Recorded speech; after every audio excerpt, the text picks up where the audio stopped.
লাখ কোটি দরুদ ও সালাম ওই নবীর নূরানি কদম মোবারকে, যিনি হায়াতুন নবী, নূর নবী, গাইবের খবর দেনেওয়ালা হুজুরপুর নূর সাল্লাল্লাহু আলাইহি ওয়াসাল্লামের উম্মত হিসাবে আল্লাহ পাক আমাদের সকলকে কবুল করেছেন। এই জন্য শুকরিয়া দেন আবারও পড়ি আলহামদুলিল্লাহ। আমার পূর্বে হযরতুল আল্লাহ মাওলানা আব্দুল আহাদ জিহাদি শেখ অনেক সুন্দর আলোচনা করেছেন। আমি আশাবাদী ছিলাম তিনি এই আলোচনাগুলি করবেন। আমরা যে নবীর উম্মত হয়েছি, বাংলাদেশে কিছু চুপা কাদিয়ানি বাইরেছে। কাদিয়ানিরা তো ফুল কাদিয়ানি যারা, তারা তো আমার নবীর শেষ নবী মানে না। শেষ নবী মানে। আর বাংলাদেশের কিছু চুপা কাদিয়ানি আছে 40 বছর আগে নবীকে নবী হিসেবে মানে না। 40 বছর বয়সে নাকি নবুয়ত পায়া নাকি নবী হয়েছে, এর আগে নাকি নবী ছিল না। নাউজুবিল্লাহ, জোরে বলেন না। আমি যখন এই চুপা কাদিয়ানিদেরকে ধরলাম, তখন তিনি নীরবতা অবলম্বন করলেন। তার উচিত ছিল যে আমার বক্তব্যটা স্লিপ অফ টাং হতে পারে, জ্ঞানের অপরিপক্কতা হতে পারে, অথবা ঠেলার ছড়ে চলে আসতে পারে। তার দরকার ছিল ভুল স্বীকার করা। একটা মানুষ ভুল করার পরে যখন গাপটি মেরে বসে থাকে, বুঝতে হবে সেখানে ডাল মে কুচ কালা है। সে গোপনে একটা এজেন্ডা বাস্তবায়ন করতে চায়। এটা আমরা বুঝতে পারতেছি, আস্তে আস্তে আরো বুঝবো। তখন দেখলাম তার পক্ষে কিছু দালাল বেরিয়েছে। আমি বলতেছি, যে ব্যক্তি বক্তব্য দিয়েছেন নবীর 40 বছরের পূর্বে নবী ছিল না, তিনি ভুল করেছেন। আর দালালগুলো এসে ওই মৌলবীর পক্ষ অবলম্বন করে ওই মৌলবীর অসঙ্গতিকে আড়াল করার জন্যে তারা এসে আমার বুঝাইতেছে সুনামগঞ্জের বন্যা। কি বুঝাইতেছে?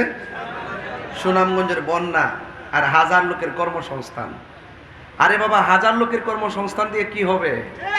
মানুষকে দান করলে কি হবে যদি নবী না মানে? কথা বলেন না কেন? ঠিক না বেশি? এই জন্য আমি আমার অন্তরস্থল থেকে আমি আব্দুল্লাহ যুক্তিবাদী জিহাদি সাহেবকে আমি মুবারকবাদ জানাই যে তিনি খুব সুন্দর করে ভাঙ্গা ভাঙ্গা বুঝাই দিয়ে গেছে। আমার নবী 40 বছরে নবুয়ত প্রকাশ পাওয়ার পরে নবী না, উনি নবী আগেও ছিল, নবী হইয়াই দুনিয়াতে আসছে। 40 বছরে নবুয়ত প্রকাশ পাইছে, কিয়ামত পর্যন্ত ওই নবীর নবুয়ত থাকবে। নবীর পরে আর কোনো নবী আসবেন না। মৌলভীবাজারের মানুষ, আপনারা অনেকে বলবেন যে আমি হিংসা পরায়ণ হইয়া মনে হয় আলেমের বিরুদ্ধে লাগছি। আলেম যখন জালেমের মতো কথা বলবে, তাকে আলেম মানার কোনো সুযোগ। মুনাফিকদের কথা মিষ্টি মধুর হয়, আমরা মুনাফিক না।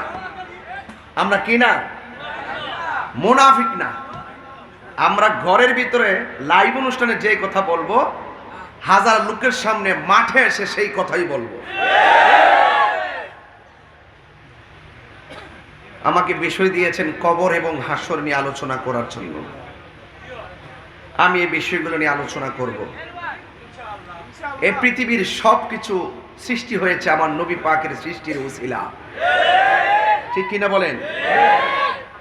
মৌলভীবাজারের মানুষ অনেকে বলে, এই যে আমি মৌলভীবাজার মর্দন খালা আসছি প্রায় আজ থেকে 17 বছর আগে। সাধারণ কি বলেন? 17-18 বছর হবে না? অনেক আগে তো এটা আসছি।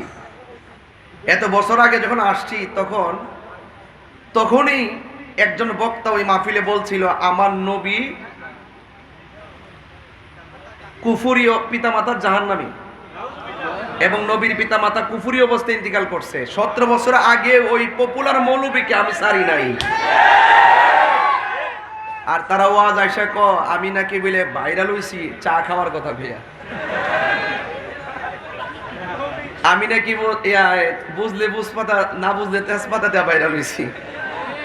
আমি ওয়াজের মধ্যে প্রসঙ্গক্রমে 30 সেকেন্ড 40 সেকেন্ড এই কথাগুলো বলছি। এটারে কাইটটা নিয়ে যারা এডিটিং করছে তারা হয়তো এটারে অন্যভাবে ছড়াইছে। ঠিক না? আমি আল্লাহ আল্লাহ জিকির করেছি, তারা এটার ভিতরে বাজনা ঢুকাইয়া দিয়ে আমাকে পাবলিকের প্লেসে কালার করছে। যারা আমাকে এইরকম ভাবে এডিটিং কইরা উলামায়ে কেরামের খণ্ডিত অংশকে নিয়ে বিকৃত করছে, তাদের বিরুদ্ধে কোনো কথা বলে না। আয়েশা ওয়াজ করতেছি কি, আমি যখন আহমদুল্লাহ সাহেবকে ধরলাম, কিছু কিছু ওই আজহারি মাজারি আছে, ওই আর থেকে পড়ে এসে সাদিক রহমান আজহারের কি আজহারে জানে, শোনেন সে কি বলতেছে, তুমি যে কি হয়ে বাইরে হয়েছে সবই দেশের জানা আছে। আমি কইলাম নবীর নবুয়ত নিয়া, আমি বললাম যে ব্যক্তি বলছে নবী নবুয়ত প্রকাশের আগে নবী ছিল না, আমি ধরলাম ওই নবীদ্রোহী বক্তাকে, আর সে আসা আমাকে বলতেছে, আমি বলি এইটাতে বাইরে হয়েছে। আমি বললাম কি, সে বলে কি, তার মানে বুঝতে বাকি নাই তারা সব একই সূত্রে গাথা দালাল মৌলবী। কথা বলেন ঠিক কিনা বলেন? এই দালাল মৌলবীদের সাথে আমাদের কোনো সম্পর্ক না। হ্যাঁ, তবে একটা জিনিস আমি বুঝতে পারছি 2 দিনে, যে তারা সুযোগ পাইছে, কারণ এখন তো ওয়াজের সিজনটা ডাল না।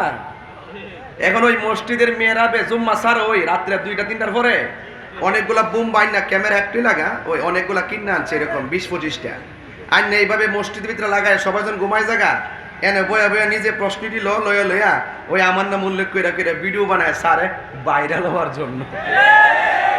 দেখবেন একদিনে 2 দিনে আর বক্তব্য 1.5 মিলিয়ন 2 মিলিয়ন।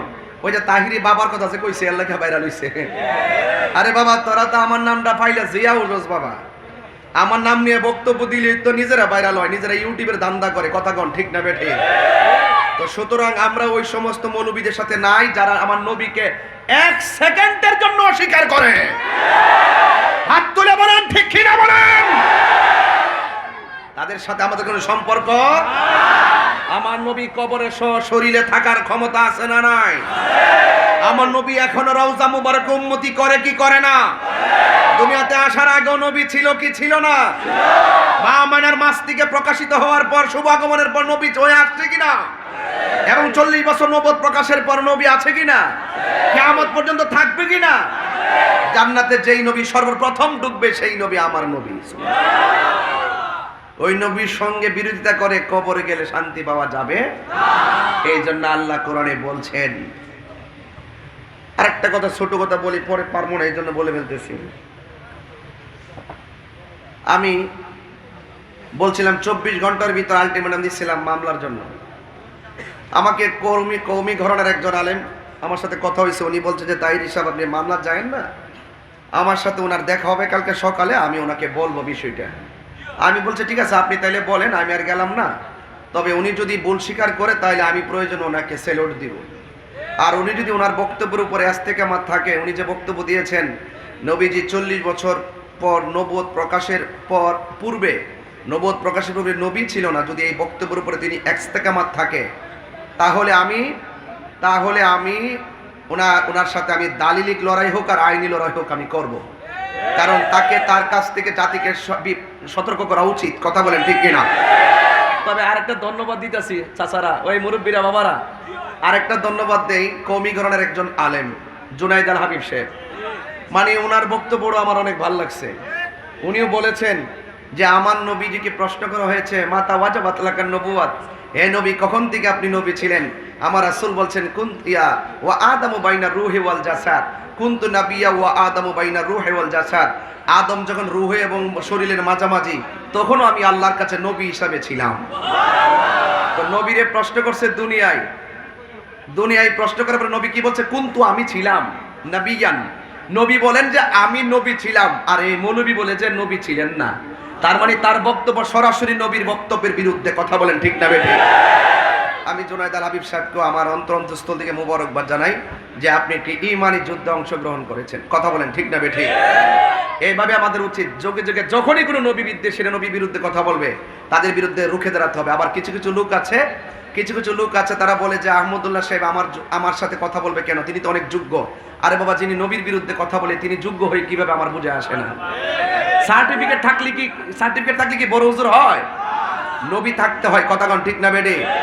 আরে কোটি সার্টিফিকেট আছে, কিন্তু একটা লোক রিকশা চালাই, সিএনজি চালাই, অটো রিকশা চালাই, কোদাল দিয়ে মাটি কাটে, তার মাঝে যদি রাসূলের প্রেম থাকে, আমি তার পাগুলো আমার জিহ্বা দিয়ে পরিষ্কার করে দিব। কথা বলে দিতে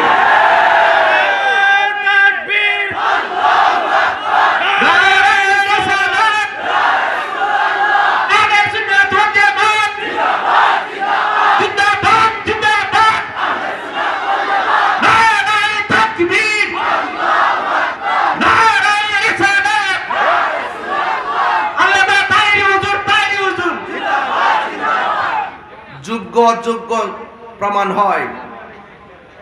যোগ্য অযোগ্য, যে আজকে আমি লিখছিলাম যারা এসএসসি পরীক্ষায় ফেল করেছো, আমি বলছিলাম তাদেরকে যারা পরীক্ষা আজকে খারাপ হয়েছে মন খারাপ করো না, ডিপ্রেশনে থেকো না, আত্মঘাতী সিদ্ধান্ত নিও না।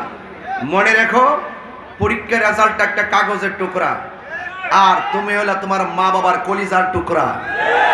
একবার পাস না করলে 10 বার দেখবা। কথা বলেন ঠিক কিনা? হাজার সার্টিফিকেট অর্জন করলো লাভ হবে না যদি নবীর মহব্বত না থাকে। কথা বলেন ঠিক কিনা?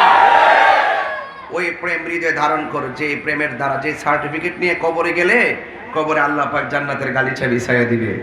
এখানে আপনারা মৌলভীবাজারবাসী, আপনারা কি আমাকে ভুল বুঝতেছেন? ফেসবুকে যে ছেলেগুলা দালালি করতেছেন কারণটা কি? অনেকে যে পক্ষ নিচ্ছে, আপনি ভুলটা তো ভুল বলবেন, এটা তো তাহিরি বিরুদ্ধে ভুল না, এটা ব্যক্তিগত আক্রোশ না, এটা হলো নবী বিদ্বেষীদের বিরুদ্ধে নবীর প্রেমিকের আন্দোলন। কথা বলেন ঠিক কিনা? এখানে সবাইকে সজাগ থাকতে হবে। আমি তার বক্তব্যের ভিতরে কাদিয়ানির গ্রান পাইতেছি, তবে টুডে টুমোর এটা প্রমাণ করবো ইনশাল্লাহ। আমি দেখতেছি তার যোগসূত্র কোথায়। এগুলো মুখে মুখে মিষ্টি ভাষা বললে মুনাফিক, এগুলা যাদের অন্তরে বক্রতা থাকে। এই জন্য আল্লাহ কোরআনে বলছেন, আমাকে বিষয় দিয়েছেন তো আমি একটু আমার বিষয়ের দিকে যাই, কারণ আল্লাহ পাক আকাশটা খুব ভালো রাখছে। কথা কোন ঠিক কিনা? এটাও একটা নিয়ামত। আলহামদুলিল্লাহ বলেন। আল্লাহ রাব্বুল আলামিন বলেন, আল্লাহু ওয়ালিয়্যুল্লাযীনা আমানু ইউখরিজুহুম মিনাজ যুলুমাতি ইলান নূর।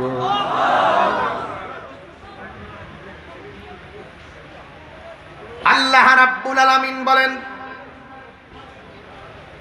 যারা ঈমানদার তাদের অভিভাবক হলো আল্লাহ। সুবহানাল্লাহ। যারা ঈমানদার তাদের অভিভাবক কে? আল্লাহ। যার অভিভাবক হয়ে যায়, বিপদ আসবে, গালাগালি আসবে, অনেক ধমক শুনবা, ডানে অন্ধকার, বামে অন্ধকার, সামনে অন্ধকার, পিছনে অন্ধকার। আল্লাহ রাব্বুল আলামিন বলেন, আমি আল্লাহ তাদেরকে অন্ধকার থেকে বের করে আমি আল্লাহ আলোর দিকে নিয়ে যাই। আমি আল্লাহ তাদেরকে অন্ধকার থেকে আলোর পথে নিয়ে যাই। এই জন্য যারা ঈমানের পথে থাকবে, দুইটা কন্ডিশন যার মাঝে থাকবে, এই মানুষটার জন্য আল্লাহ নাজাতের গ্যারান্টি দিয়েছেন। আল্লাহ রাব্বুল আলামিন কোরআনের মধ্যে বলে দিয়েছেন, ইল্লাল্লাযীনা আমানু ওয়া আমিলুস সালিহাতি ওয়া তাওয়াসাউ বিল হাক্কি ওয়া তাওয়াসাউ বিস। আল্লাহ রাব্বুল আলামিন মানে দুইটা কোয়ালিটি যার মাঝে থাকবে, এই লোকগুলো জান্নাতি। কোরআন শরীফ পড়লে কি খারাপ লাগে? আমি তেলাওয়াত করব, আপনারা জোরে জোরে আল্লাহকে ডাক দিবেন। দেখবেন এই ডাকের উসিলায় কবরবাসীর আযাব আল্লাহ মাফ করে দিতে পারে। এখানে আপনি কি মনে করেন এক একটা মাঝে মাঝে বসে আছে ওলি আল্লাহ হয়ে বসে আছে? আপনি ভাবতে পারবেন না যে এখানে বহুত কুতুব হয়ে বসে আছে, কারণ এখানে অনেক যার গুনাহ সবচেয়ে কম সেই আল্লাহর কাছে অনেক প্রিয়। কথা কোন ঠিক কিনা? এখানে সবার সাথে কম গুনাহগার আছে না নাই? এখানে বসে আছে 40 জন লোক, যেখানে বসে কোরআন সুন্নাহর কথা বলে, আল্লাহ এবং তার নবীর প্রেমের কথা বলে, এই 40 জন লোকের মাঝে একজন আল্লাহর ওলি থাকে। কথা কোন ঠিক কিনা? এখানে হাজার হাজার মানুষ, জায়গা নাই, প্যান্ডেল ভর্তি মানুষ, অনেক লোক দাঁড়িয়ে আছে। এগুলো কেন আসছে? যারা বুঝে না তারা অনেক কথাই বলে। আসলে যারা বলতে চায় উল্টাপাল্টা কথা বলে লাভ নাই। তাহলে যদি নবীর বিরুদ্ধে কথা বলতো তাহলে হাজার হাজার লোক আজকে আসতো না। কথা কোন ঠিক কিনা? এই জন্য আমরা ঈমানদার, এতে কোনো সন্দেহ আছে? আল্লাহ রাব্বুল আলামিন বলেন, দুইটা কোয়ালিটি যার মাঝে থাকবে, আল্লাহ রাব্বুল আলামিন তাদেরকে জান্নাতের শুভ সংবাদ দিয়েছেন। 1 নম্বর হলো যারা ঈমানদার, 2 নম্বর হলো যারা নেক আমল করেছে। এই দুইটা গুণ যার মাঝে থাকবে, আপনারা জবান খুলে বলুন, তাদেরকে জান্নাতের ওয়ারেন্টি দিয়েছেন কে? এছাড়া পৃথিবীর যত মানুষ আছে, আল্লাহ বলছেন, ইন্নাল ইনসানা লাফি খুসর। এছাড়া যত মানুষ আছে পৃথিবীতে, ঈমানদার আর নেক আমলদার ছাড়া পৃথিবীতে যত মানুষ আছে, সব মানুষগুলো দুনিয়ায় ক্ষতিগ্রস্ত, আখিরাতেও ক্ষতিগ্রস্ত। আর দুইটা কোয়ালিটি যার মাঝে থাকবে, আল্লাহ রাব্বুল আলামিন কোরআনে বলেছেন, ওয়াবাশশিরিল্লাযীনা আমানু ওয়া আমিলুস সালিহাতি আন্না লাহুম জান্নাতিন তাজরি মিন তাহতিহাল আনহার। আল্লাহ রাব্বুল আলামিন বলেন, জান্নাতের শুভ সংবাদ তাদের জন্য, জান্নাতের শুভ সংবাদ তাদের জন্য যারা ঈমানদার আর যারা নেক আমল করে। আমি আল্লাহ তাদেরকে জান্নাতের শুভ সংবাদ দিলাম।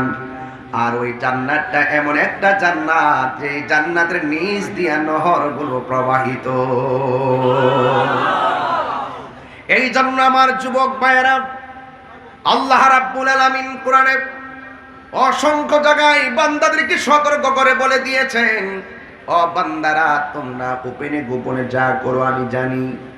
এই জন্য আমার যুবক ভাইরা, আজকে যারা হাজির হয়েছে, আমরা তো বাড়ির মধ্যে চলে যাব, কিন্তু বাড়ির পাশে বাঁশের জারের বাঁশ খাইটা গুরুস্থানে কবরে দিয়ে দেন। এই যে 3.5 হাত নিচে মানুষটা শুয়ে রইছে, আল্লাহ যদি আমারে ক্ষমতা দিত, আমি আপনার ঘরে লইয়া গুরুস্থানে যাইতাম, যাইয়া উপরে মাটিগুলা সরাইতাম আর বাঁশগুলা সরাইয়া নিচে তার জিজ্ঞাসা করতাম, কবরে তুমি কেমন আছো? ওই লোকটা যদি এই সুযোগ থাকতো আমারে বলে দিত, তাহিরি রে, এই গুরুস্থান এমন একটা জায়গা যেখানে চলে আসলে দুঃখের ভাগ পৃথিবীর কেউ নেওয়ার সুযোগ নাই, সুখের ভাগ ও পৃথিবীর কেউ নেওয়ার সুযোগ নাই। কথা বলেন ঠিক কিনা? আমার যুবক ভাইরা, আল্লাহ রাব্বুল আলামিন কোরআনে বলেছেন, মিনহা খলাকনাকুম ওয়া ফিহা নুঈদুকুম ওয়া মিনহা নুখরিজুকুম তারাতান উখরা। আল্লাহ রাব্বুল আলামিন বলেন, এই মাটিতেই তোমাকে দাফন করা হবে, এই মাটিতেই থেকেই তোমাকে উঠানো হবে। দুইটা জিনিস নিয়ে আজকে আমার আলোচনা। এই মাটিতেই তোমাকে দাফন করা হবে। 1 ফোঁটা পানি দিয়ে আল্লাহ তোমার রক্ত বানাইলো, রক্ত থেকে গোশত বানাইলো, গোশত থেকে হাড্ডি বানাইলো, তোমাকে দেহে সন্নিবেশিত করলো, তোমার ভিতরে রূহ দিয়েছে। আল্লাহ রাব্বুল আলামিন বলেন, আমি আল্লাহ তোকে দুনিয়ার মধ্যে পাঠাইছি, টেন্ডারবাজি করার জন্য পাঠাই নাই, রাহাজানি করার জন্য পাঠাই নাই, মারামারি করার জন্য পাঠাই নাই, দুর্নীতি করার জন্য পাঠাই নাই, গাদ্দারি করার জন্য পাঠাই নাই। এই কোরআনের আয়াত প্রমাণ করে আল্লাহ রাব্বুল আলামিন কোরআনে বলছেন, ওয়া মা খালাকুতুল জিন্না ওয়াল ইনসা ইল্লা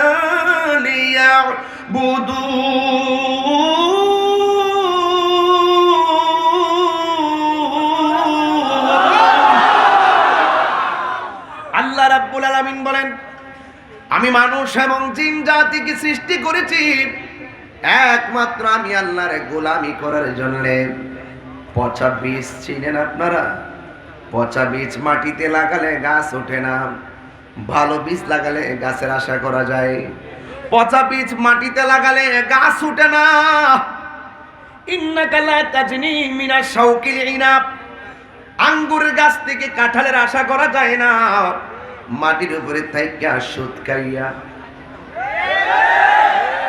যুবক পোলাপান্ডি কই, যুবক ছেলেগুলা কই, মহাত্মা মাও, মাটির উপরে থাইকা সুদ খাইয়া, মাটির উপরে থাইকা ঘুষ খাইয়া, মাটির উপরে থাইকা নবীর বিরুদ্ধে কথা বইলা, মাটির উপরে থাইকা বলি আল্লাহর বিরুদ্ধে কথা বইলা, মাটির উপরে থাইকা মা বাবার বুকে লাথি মাইরা, মাটির উপরে থাইকা হারাম খাইয়া, মাটির উপরে থাইকা দুর্নীতি কইরা, চাঁদাবাজি কইরা, সন্ত্রাসী কইরা, জঙ্গিবাদী কইরা, কাগজে কলমে লিখে রাখো, ইন্নাকা লা তাজনি মিনাশ শাওকিল ইনাব, আঙ্গুরের গাছ থেকে যেমন করে কাঁঠালের আশা করা যায় না, মাটির উপরে থাইকা হারাম খাইয়া কবরের নিচে যাইয়া ওই তোমার পিঠের নিচে জান্নাতের গালিচার আশা করা যায় না।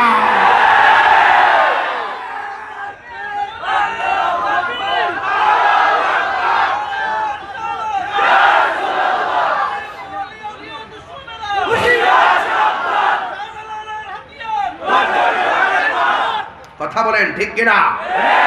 তাইলে কবরে আলোচনা দিয়েছেন, মাটির নিচের আলোচনা হবে পরে, মাটির উপরে আলোচনা হবে আগে।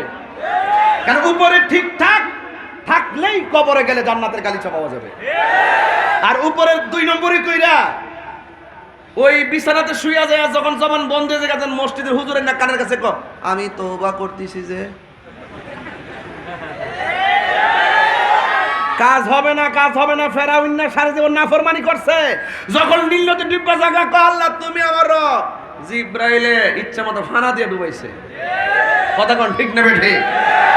সময় মতো শরীরে শক্তি থাকতে তওবা করো, সময়ে পাটাও সচল থাকতে আল্লাহর ঘর মসজিদে যান, মাথা ঠিক থাকতে ইসলাম আর আমার রাসূল এবং আল্লাহকে এই ব্রেইনের মধ্যে ধারণ করেন, আর হাতের মধ্যে শক্তি থাকতে সভ্যতার কাগজ আর সভ্যতার কালি দিয়ে সভ্য ইতিহাস রচনা করে পৃথিবীর মানুষের হৃদয়ে নবীর প্রেম ঢেলে দিয়ে যাও। আপনি চলে যাওয়ার পর আপনার জন্য মানুষ দোয়া করবে। আর অন্তর যদি পেশ থাকে, সবাই যেখানে আমার আই লাভ ইউ বলতেছেন বেশি কিন্তু এরকম না, কিছু লোক আইসে তামসা দেখতো। আমি সব জানি, সব বুঝি, কিন্তু আমি বিশ্বাস করি আমি যদি হক কথা বলি আমার কথাটা উল্টাইবার ক্ষমতা এই দেশে লাট বাহাদুরেরও নাই।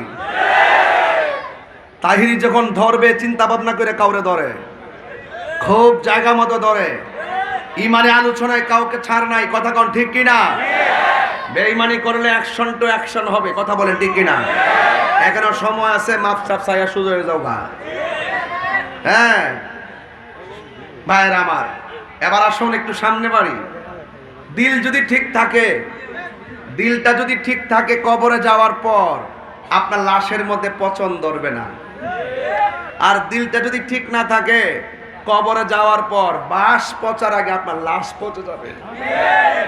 তো আপনারা জবান খুললে কোন অন্তরের মালিক, অন্তরের অন্তর্যামী কে? তো মুখে মধুর কথা বলবেন, অন্তরে যদি মুনাফিকি থাকে, কেউ ধরতে না পারলো একজন তো ধরছেন, তিনি কে? আল্লাহ রাব্বুল আলামিন মুনাফিকের শাস্তি বড় ভয়ঙ্কর দিবেন। আমাদের সমাজে মুনাফিকের সংখ্যা বেড়ে গেছে। কেমনে বুঝলাম? মসজিদের চাইতে বাজারের সংখ্যা বেশি। কথা কোন ঠিক কিনা? মসজিদে গেলে গড়ির কাটা দেখে, বাজারে গেলে গড়ির কাটার দিকে তাকায় না। মসজিদে গেলে খুব ব্যস্ত, ইমাম সাহেবের ধমক মারে তাকদা নামাজটা পড়াইলেন, আর বাজারে গেলে এই ঘড়ির কাটার দিকে আর তাকায় না। ভাইরা আমার, মরতে হবে, কবরে যেতে হবে। আল্লাহ বলছেন কুল্লু নাফসিন যায়িকাতুল মাউত,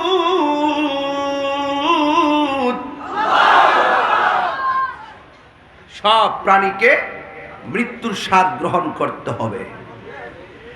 ওয়া মা তাদরি নাফসুন বিআইয়ি আরদিন তামুত,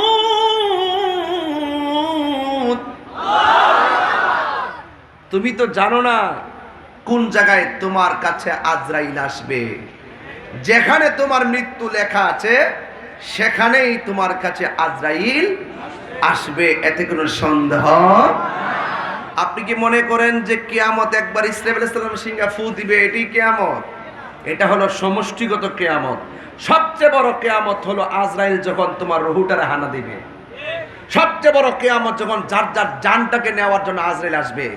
7 সমুদ্র 13 নদীর পানি মুখে দিলেও পানি তৃষ্ণা মিটবে না।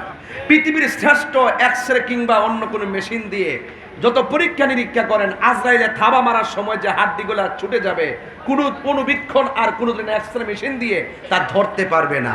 রগগুলা যে ছিঁড়ে যাবে, কানেকশনটা কিভাবে ছিঁড়ে যাবে সেটা মেশিন দ্বারা ধরতে পারবে না। ডিসকানেক্ট হয়ে রক্তগুলা পানি হয়ে যাবে। এই সময় মৃত্যুর সময়। কথা বলেন ঠিক কিনা? আমি বলছিলাম হারিয়ে যাব একদিন, আমি রব নাই ভুবন চিরদিন। বলো হারিয়ে যাব রব নাই ভুবন চিরদিন। ক্ষমা করে দিও তোমরা আমায়, বলো ক্ষমা করে দিও তোমরা ভুল করে থাকি যদি কোনো দিন হারিয়ে যাব এই রব নাই ভুবন চিরদিন বাঁশ বাগানে বা গরুস্থানে হয়তো দিবে মোরে খবর। একটু বাবার কথা খেয়াল করেন, একটু দাদার কথা খেয়াল করেন যাদেরকে কবরে শোয়াই দিয়েছেন। বাঁশে বাগানে বা গরুস্থানে হয়তো দিবে মোরে খবর। তোমরা আমায় যাবে ভুলে রাখবে না জানি কোনো খবর। পড়বে কি মনে আমার কথা, ফেলবে কি অস্ত্র কোনো দিন হারিয়ে যাব রব নাই ভুবন চিরদিন বলো হারিয়ে যাব রব নাই ভুবন চিরদিন। ক্ষমা করে দিও তোমরা আমায় বলো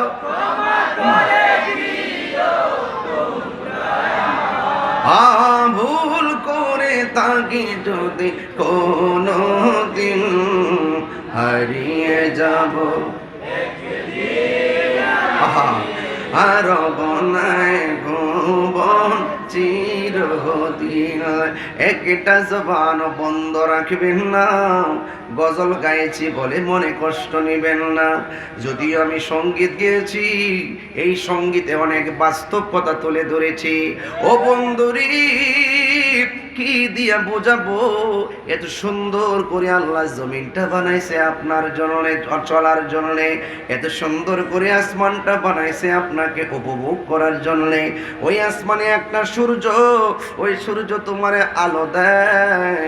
এই আলোটা গায়ের মধ্যে লাগার পর তোমার ভিটামিন ডি সংগ্রহ হয়।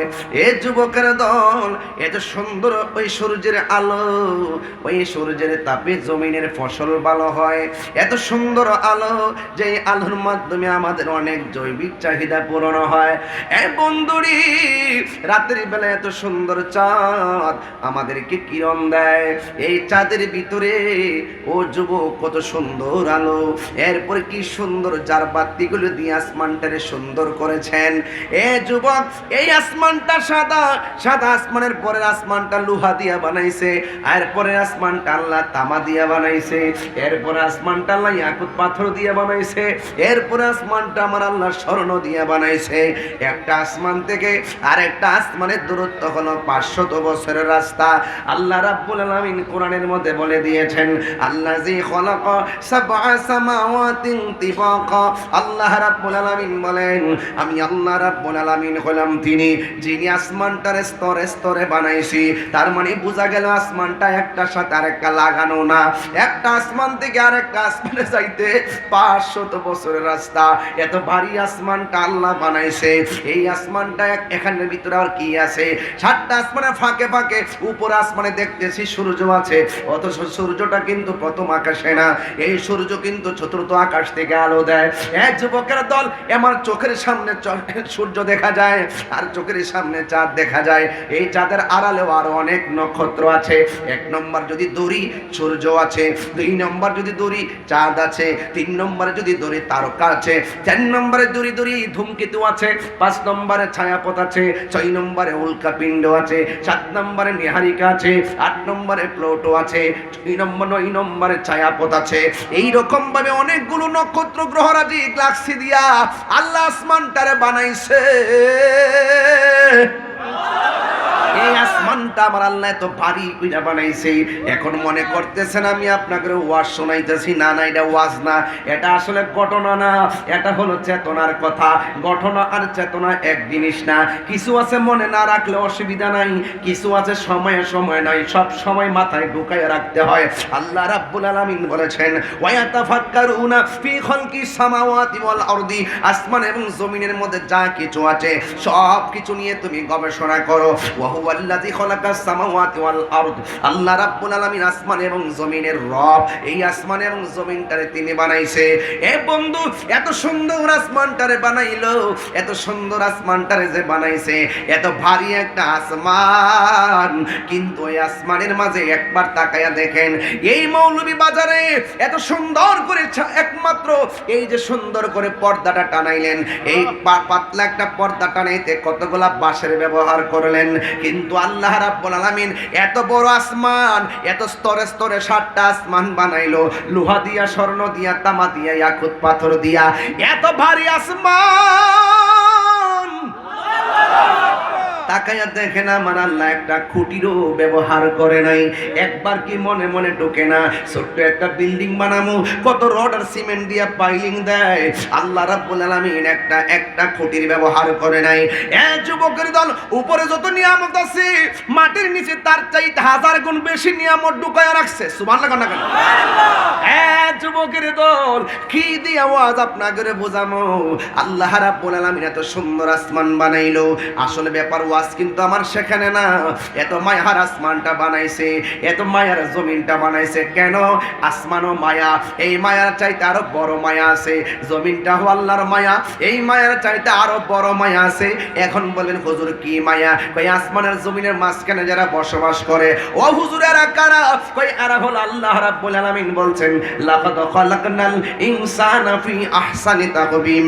আল্লাহ রাব্বুল আলামিন মানুষকে অবয়ব সুন্দর নমুনায় বানাইছে, আসমানটা বানাইছে, জমিনটা বানাইছে আল্লাহ রাব্বুল আলামিন বান্দার জন্য। এখন জমিনটা আর আসমানটা সাথের ঘর বানাইছে। এখনো দেখছি এত সুন্দর সুন্দর বিল্ডিং, বাড়িতে দেখলাম এত সুন্দর গেট মানুষ থাকার জন্য। এই মানুষ বড় মায়া কইরা বিল্ডিং বানাই, আল্লাহ বড় মায়া কইরা জগৎটা সাজাইছে একমাত্র মায়ার বান্দাদের জন্য। আমার সামনে দেখেন 1 জন 2 জন 3 জন 4 জন 5 জন, এই 5 জন আমার ডানে বামে বসা। আল্লাহ যে মায়ার বান্দা বানাইছে তার প্রমাণ দিয়া যায়। 1 2 3 4 5, এই 5টা লোকের চেহারায় তাকায়া দেখেন, একটা চেহারার সাথে আর একটা চেহারা মিলে না, একটা নাকের সাথে আরেকটা নাক মিলে না, একজনের ঠোঁটের সঙ্গে আরেকজনের ঠোঁট মিলে না, একজনের সুরের সাথে আরেকজনের সুর মিলে না। আইরে কি দিয়া বুঝাইতাম?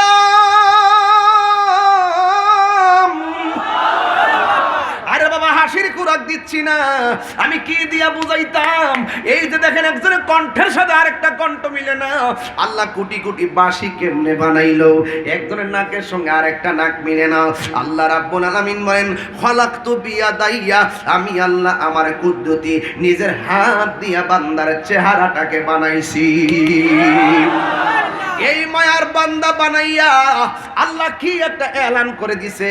আল্লাহ রাব্বুল আলামিন বলেন কাইফা তাকফুরুনা বিল্লাহি ওয়া কুনতুম আমওয়াতান ফাআহইয়াকুম সুম্মা ইউমীতুকুম সুম্মা ইউহয়ীকুম সুম্মা ইলাইহি তুরজাউন।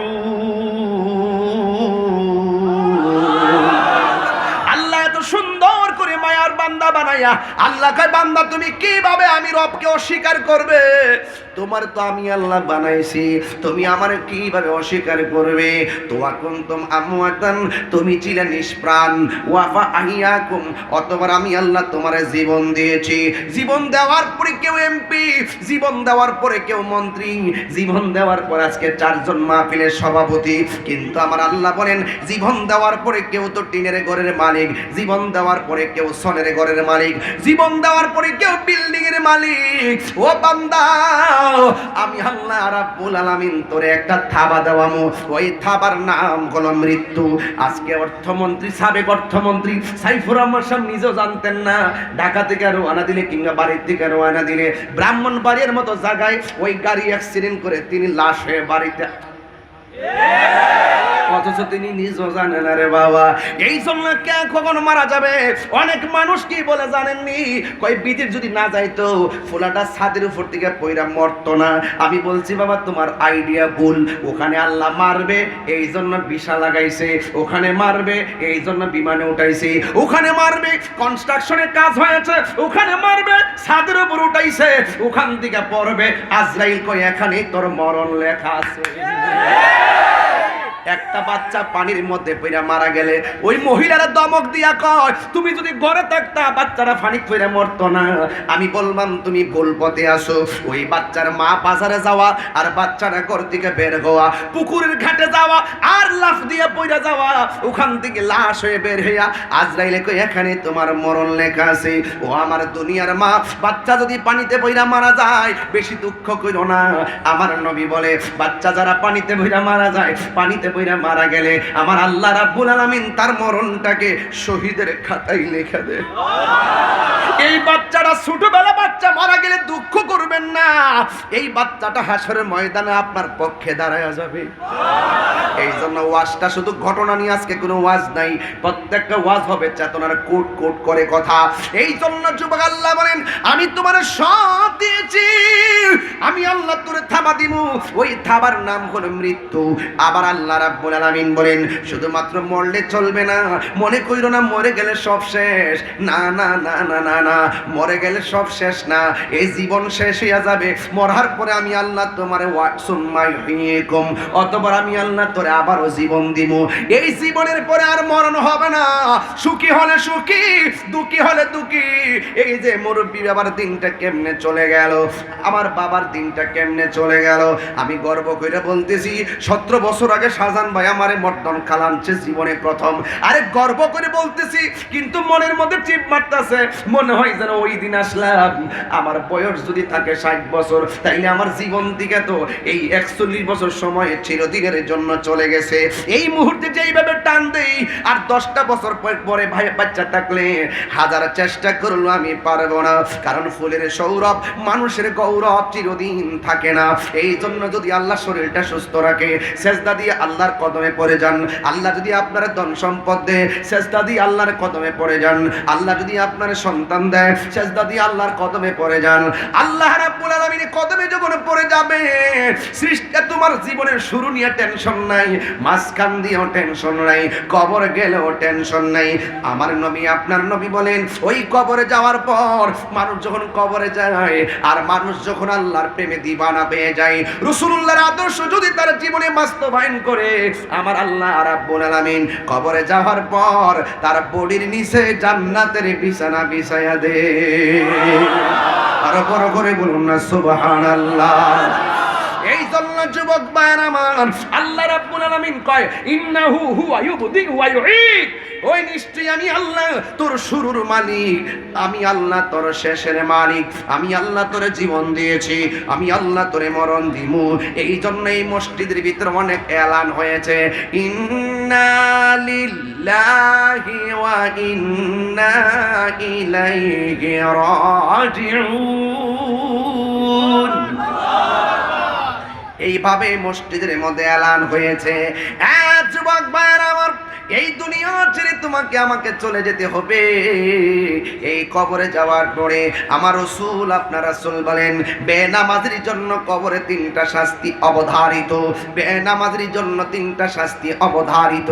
1 নম্বর শাস্তি হলো কবরটা ছোট হয়ে যাবে, কবরটা সংকুচিত হয়ে যাবে। ডান পাশের মাটি, গুরুস্থান আসেনি এলাকায়? কোন দিকে বাবা গুরুস্থানটা?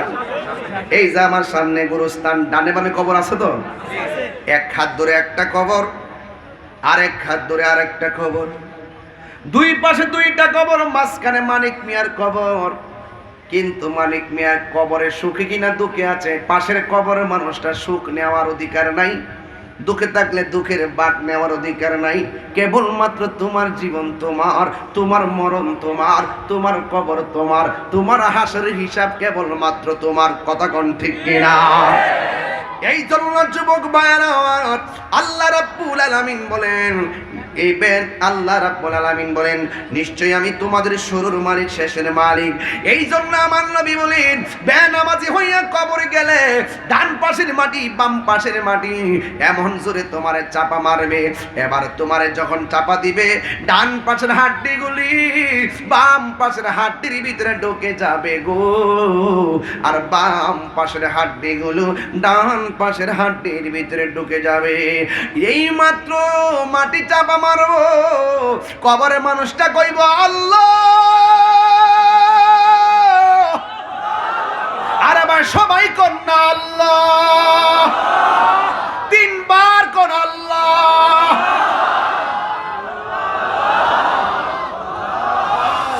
এমন ভাবে কাঁদবি,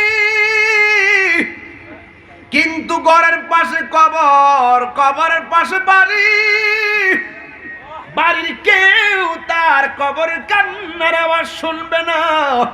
বান্দা বলবে আল্লাহ, বেনামাজি হইয়া কবর আসতে যদি এত শাস্তি হবে গো আল্লাহ, জীবনে কোনোদিন নামাজ ছাড়তাম না, ও আল্লাহ আবার দুনিয়াতে পাঠাও। আল্লাহ বলে সুম্মা ইলাইহি তুরজাউন, আমার কাছে ফিরে এসেছো, দ্বিতীয় বার তোমরা দুনিয়ার আলো বাতাস দেখার সুযোগ নাই, এই জীবনের পর আহার মরণ দেওয়া হবে না। যুবক বান্দারা বলবে আল্লাহ তুমি আমরারে আবার সুযোগ দাও যায় নামাজ পড়বো। এই জন্য আমি পায়ে ধরে বইলা দিয়া যায়, মাটির উপরে গাদ্দারি কইরা মাটির নিচে ভালো কিছু আশা করা যায় না, যা করবেন দুনিয়াতে থাইকাই করতে হবে। কথা কোন ঠিক কিনা? যুবক ভাইরা আমার, যদি আপনি সেটা না করেন হিসাব দেওয়া লাগবে। এই জন্য আমার আল্লাহ বলে, আল্লাহর হাবিব বলেন বেনামাজের জন্য কবরের শাস্তি ভয়ঙ্কর। 2 নম্বর হলো যার কবরের ভিতরে বেনামাজের কবরে জাহান্নামের আলো দেওয়া হবে, জাহান্নামের তাপ দেওয়া হবে। 3 নম্বর হলো ওই কবরের ভিতরে আল্লাহ রাব্বুল আলামিন সর্প ঢুকাইয়া দিবে, এমন সবল মারবে তোমারে। আল্লাহর হাবিব বলে এই কবরের ভিতরে সারা জীবন পড়ে থাকবে। যখন ইসরাফিল আলাইহিস সালাম সিংহা ফু দিবে, আল্লাহ রাব্বুল আলামিন বলেন ওয়া মিনহা নুখরিজুকুম তারাতান উখরা, এই কবর থেকে মানুষ উলঙ্গ অবস্থায় একটা ময়দানে যাবে। ওই ময়দানটা সাধারণ মৌলভীবাজারের ময়দান না, ওই ময়দানটা হবে শামশিরিয়ায়। অনেকে মনে করে আসমানের উপরে বুঝি ময়দানটা হবে, কে বলছে আসমানের উপরে হাসের মাঠ হবে? না না, জমিনের মধ্যে মাঠটা হবে, ওই শামশিরিয়ার মধ্যে মাঠটা হবে। ওই মাঠটার নিচে থাকবে তামা তামা তামা, আর মাথার রাত বিঘাত উপরে থাকবে সূর্য। আল্লাহ যে এত মায়া কইরা দুনিয়াটা বানাইছে, এই মায়ার দুনিয়া আল্লাহ শেষ করে দিবে। আল্লাহ রাব্বুল আলামিন বলেন আমি আল্লাহ দুনিয়াটা যেন লড়াচড়া না করে, এই জন্য আমি আল্লাহ পাহাড় দিয়া পেরেক মারছি। ওয়াল জিবালা আওতাদা, আমি আল্লাহ পাহাড় দিয়া পেরেক মারছি, এই জন্য জমিনটা শান্ত। কিয়ামতের পূর্বে ওয়াতাকুনুল জিবালু কালহিনিল মানফুস, এই পাহাড়গুলা তুলার মতো উড়ে যাবে। তখন জমিনটা নাচতে শুরু করবে। তখন মানুষ কোথায় যাবে? ইয়াউমা ইয়াকুনুন নাসু কাল ফারাশিল মাবসুস, এই দিন মানুষগুলা কীটপতঙ্গের মতন উড়ে যাবে। মৌলভীবাজারের মানুষ উইরা যাইয়া ব্রাহ্মণবাড়িয়া, কথার কথা বলছি, ব্রাহ্মণবাড়িয়ার মানুষ উইরা যাইয়া ইন্ডিয়া, ইন্ডিয়ার মানুষ উইরা যাইয়া আমেরিকা। মা থেকে সন্তান ছিটকে যাবে, কথার কথা বললাম, কারণ পৃথিবীটা তো তুলার মতন পাহাড়গুলা উড়ে যাবে। অনেকে মনে করেন কেন আল্লাহ পাহাড় বানাইছে?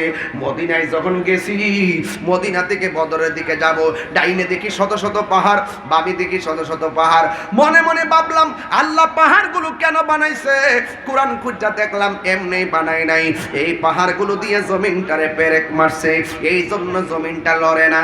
কিয়ামতের পূর্ব যখন হবে, আমার নবী বলে, আমার আল্লাহ বলেন এই পাহাড়গুলো আকাশে উড়ে যাবে। তখন উড়ে যাওয়ার পরে কি হবে? ওই ইজাজুল জিলাতিল আরদু জিলজালাহা, তখন এই জমিনটা কাঁপতে শুরু করবে।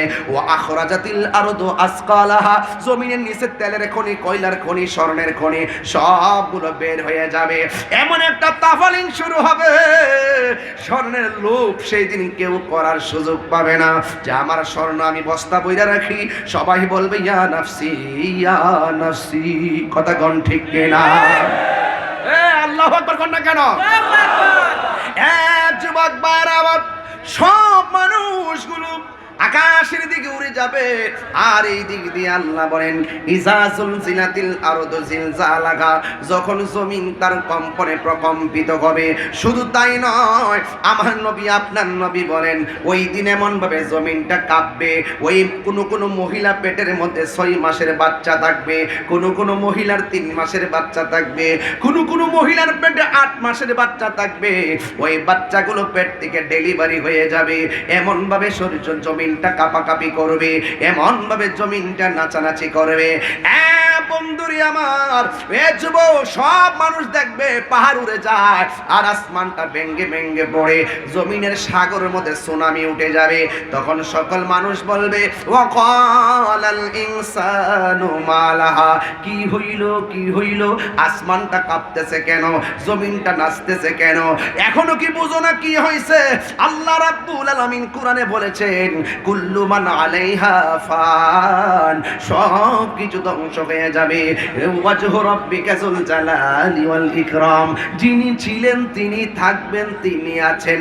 জবান খুলে বলুন তিনি কে, আর জবান খুলে কোন তিনি কে, আওয়াজে মানি না জোরে বলেন তিনি কে। ওই আল্লাহ যে দুনিয়াটা শেষ করে দিল, জবানটা খুলে কোন, আসমানটা মায়া কইরা বানাইছে কে? এত মায়ার পৃথিবী ধ্বংস হয়ে গেল, এত মায়ার জমিন উলট পালট হয়ে গেল, এত মায়ার বান্দা সব শেষ হয়ে গেল। একটা একটা ময়দানের মধ্যে তারা একত্রিত হবে। এ যুবকের দল, আল্লাহ রাব্বুল আলামিন কোরআনের মধ্যে বলেছেন ওয়া হুয়াল্লাযী খালাকাস সামাওয়াতি ওয়াল আরদা বিল হক, আল্লাহ আসমান আর জমিনটারে যথাযথভাবে বানাইছে। ওয়া ইয়াউমা ইয়াকুলু কুন ফায়াকুন, একদিন আমার আল্লাহ বলবে কুন ফায়াকুন বইলা বইলা এক একটা বানানোর পরও আল্লাহ বলেন ওয়ালাহুল মুলকু ইয়াউমা ইউনফাকু ফিস সূর, ওই দিন একটা ফু দিবে, যেই সিংহাসন সেই সিংহাটা নিয়ে বসে আছে তার নাম হলো ইসরাফিল আলাইহিস সালাম। কথা কোন ঠিক কিনা? যুবক ভাইয়ের আমার, ইসরাফিল আলাইহিস সালাম ফুটা দিবে, সব ধ্বংস হয়ে যাবে, পানি আর পানি। এবার আল্লাহ রাব্বুল আলামিন একটা মাঠের মধ্যে আপনাকে একত্রিত করবে। আল্লাহ রাব্বুল আলামিন কোরআনে বলছেন আল্লাহু লা ইলাহা ইল্লা হুয়া লা ইয়াজমা'আন্নাকুম ইলা ইয়াউমিল কিয়ামাতি লা রাইবা ফীহি ওয়া মান আসদাকু মিনাল্লাহি হাদিসা।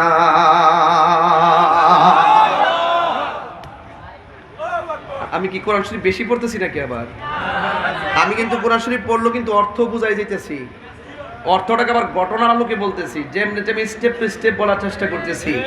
আপনারা যদি মনে করেন যে না রে ভালো লাগতেছে না রে বাড়ির জায়গা, তাহলে আপনি যাইতে পারেন, কারণ কোরআন হাদিসের আলোচনা থেকে উঠে যাওয়াটা একটা বোকামি। কথা বলেন ঠিক না বেটি? আমি যে তেলাওয়াতগুলো করছি আপনি কি মনে করছেন যে আমি এগুলো বানাই বানিয়ে পড়তেছি? হ্যাঁ, একদম টু দা পয়েন্টে বলতেছি। শুনেন, যেই কোনো মুহূর্তে গত সপ্তাহে দেখলাম আমাদের ব্রাহ্মণবাড়িয়া ফাটাপুকুর পার একটা ছেলে বাস এবং সিএনজি চিপাই পরে হঠাৎ করে মারা গেছে। সরকারি কলেজের ছাত্রটা মারা গেছে। সে কি জানতো যে মোটরসাইকেল দিয়ে গেলে মারা যাইব? এটা জানতো? গত পরশুদিন একটা আমাদের বিরামপুর একটা ছেলে, এত অ্যামাজিং ফিগার, এমন সুন্দর ছেলেটা, স্টুডেন্ট, সেও দেখলাম মোটরসাইকেল অ্যাক্সিডেন্টে মারা গেছে। পৃথিবীতে নিঃশ্বাসের কোনো বিশ্বাস, নিঃশ্বাসের কোনো বিশ্বাস, যে কোনো মুহূর্তে আমার কাছে আজরাইল আসতে, সে যে নামে আজিরা বলবো আপনারা এলোমেলো রাখতেছে আমার কাছে, একটু মনোযোগ দেন তো বাবা। সে যে নামে আজরাইল, সঠিক সময় তোমার ঘরে হইব দাখিল। সে যে নামে আজরাইল, সঠিক সময় বস্তু ফাপুর তোমার ঘরে হইব দাখিল। কত কাকুতি মিনতি করবা তুমি, রেহাই পাবে না। আজরাইলা শিলে কারণ কফিয়ত চলবে না, মরণে রবেরই কথা মানুষ স্মরণ করোনা আজরাইলা শিলে কারো কফিয়ত চলবে না। এ বন্ধুরি, ও যুবক ভাইয়ের আমার, আল্লাহ আকবার কর না কেন? সবাই বলেন মৃত্যু দেওয়ার মালিককে। ওয়ামান আসদাকু মিনাল্লাহি হাদিসা। বাজান, আমি কিন্তু কোরআনে হাফেজ না, আমি জীবনে কারো কাছে কারিয়ানো পড়ি নাই। কন্ট্রোল লাগে না, কন্ট্রোলে চলবে বেটা, ফরতিব না এটা কি দেখো, আরে কন্ট্রোলে চলবো, তেলাওয়াত শুদ্ধই দিব না। শেষ করি আর শোন, মাশাআল্লাহ পরে কর। এই মাশাআল্লাহ লই লাগছে। এই এই এই এই এই বাদাম, তুমি বসো, তুমি আসলে বুঝো না ব্যাপারটা। ওয়াজ শোনো, কালকে থেকে ব্যবসা চাঙ্গা হবে। কথা কর ঠিক কিনা? কোরআন যেখানে শান্তি সেখানে। হ্যাঁ কি কর?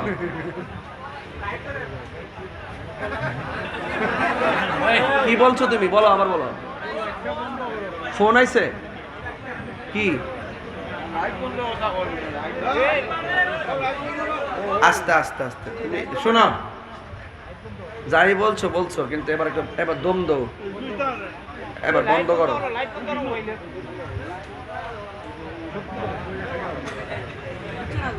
ডরাই গেছে তাহিরি যে খিচিড়িস রে, এখন দেখবে হাসতেছে, একটু পরে দেখবে যে তুফান। আদবে আউলিয়া, আদবে আদবে বিয়াদবে, কি বুঝলা? আদব আছে তোমার, দুলাগুলো আমি জিব্বাটা পরিষ্কার করে দেবো, কিন্তু বিয়াদবি করবা তাহলে খবর আছে কিন্তু। ঠিক আছে? আমি বলছিলাম আমি কিন্তু কোরআনে হাফেজ, আমি আমার আম্মার কাছে পড়ছি। আল্লাহ করবো না গেলে এই ভিডিওটা লেগে দোয়া করবেন আপনারা। আমার আম্মার কাছে পড়ছি, মারহাবা কর। এই জন্য অনেক ভুল হয়ে যায় আমার, আপনারা যারা আছেন সংশোধন করে দিবেন। ওই দিন এক মাহফিলে আমি গেছি, মেরাজের ওয়াজ করতেছি, মনে হয় বিশ্বনাথের দিকে। পরে আমি হাদিসটা পড়তেছি, দেখছেন অনেক সময় যে আয়াতের মধ্যে তো মুসাফা আয়াত আছে, একই আয়াতের মধ্যে আরেকটা আয়াত পড়তে গেলে বাইজা জায়গা 2-3 বার রিপিট হয় না। আমিও একটা হাদিস পড়তাম যাইয়া, আমার 2-3 বার রিপিট হয়েছে। এইটারে তারা এডিটিং করছে, আপনারা সিলেটের একটা পোলা, এই ছেলেটা মনে হয়, নাম তো কয়ে লাভ নয়, সুফিয়ান নামে। হ্যাঁ, এমনও আগে মুস্কি আসেনি কি তা চালাইতো। এই ছেলেটা মারাত্মক বিয়াদ্দ, মারাত্মক বেয়াদব। এটা সিলেটের কলঙ্ক, কথা বোঝেন ঠিক আছে? এরা আপনারা সিলেটবাসীরা থামান, এ আলেম ওলামারা যেমনি মন তেমনি কথা কন, ঠিক না? এটা একটা আস্থা মারা বেয়াদব, এক নাম্বার বেয়াদব ছেলে। এটা ইউটিউবে ইনকামের দান্দা, মনে বিদেশ গেছে, মনে হয় কোনো বাসায় থাকে আর কি, মনে কাজ টাজ পাইছে না, এর মাথা পুরা নষ্ট। ঠিক আছে, মনে কোনো বাসায় থাকতেছে আর কি, বন্ধু বান্ধবরা খাইতেছে, মনে কাজ টাজ পাইছে না, তো এজন্য ঘুরতেছে। এই ছেলেটা সুফিয়ান করে নাম, আমি চিনচিনি তারে, চিনচিন না? কোন জায়গা বাড়ি? হ্যাঁ হ্যাঁ, বাগিনি করতো, এখন প্যান্ট শার্ট পরে না, আগে বাগি টাগি পড়তো, এখন এটা একটা বেয়াদব ছেলে। ঠিক আছে, তো এই ছেলেটাকে থামাইতে হবে। এই ছেলেটা মারাত্মক বেয়াদব, কথা কোন ঠিক কিনা? এগুলা দালাল, এগুলা কি দালাল। এই দালালদের জন্য কিন্তু ঘরের বদনাম, বাইরের বদনাম। এরপর আমরা সিলেট হইলে আধ্যাত্মিক রাজধানী, কথা কোন ঠিক না? কিছু তো থাকবোই, কিছু তো আজ থাকবে, ঠিক না? এগুলো তো বাবা শাহজালাল আল্লাহ আকবার দনি দিয়ে সাইজ করছে, আমরা এদেরকে আল্লাহ আকবার দনি দিয়ে সাইজ করুন, কথা কোন ঠিক না? বেডে মায়ের আমার, হ্যাঁ হিসাব দিছে, ইনকামের হিসাব দিছে, তাই রোজ এত কোটি টাকার মালিক। আমি ওয়াজ করে হ্যাঁ হিসাব দে, মাশাআল্লাহ ভালো একটা চাকরি, তুই বিদেশ করলে গেছিস, আয়ার মাঠে আর হিসাব রাখ, ঠিক না? ঠিক না বেডে? আন্তাজ হিসাব দিতেছে, ইচ্ছা মতো হিসাব দিতেছে, আমি এত কোটি টাকার মালিক, এত কোটি টাকার মালিক। তোর জলে গেলে গা, জ্বলার কারণ কি? আর আইডিয়া করে ধারণা করে বলো তো অপরাধ, কথা কোন ঠিক না বেডে? তো এইগুলো করবেন না, খুব সাবধান। তা আমি বলছিলাম কি, হাসরে আসতে বাবা একটু একটু বসেন, আপনার ওই দেখেন না বাবা, মানুষ বেশি, এই একটু বসেন, একটু বসেন বাবা। ঠিক আছে, তুমি বুঝতে পারছো? বুঝলে মারহাবা, জোরে গান। তোমার লাগে ওয়াজটা গুড়াই আমাদের আনছি, বুঝছো? সবাই আওয়াজ করে কেন আল্লাহু আকবার। ওয়ামান আশদাকু মিনাল্লাহি হাদিসা।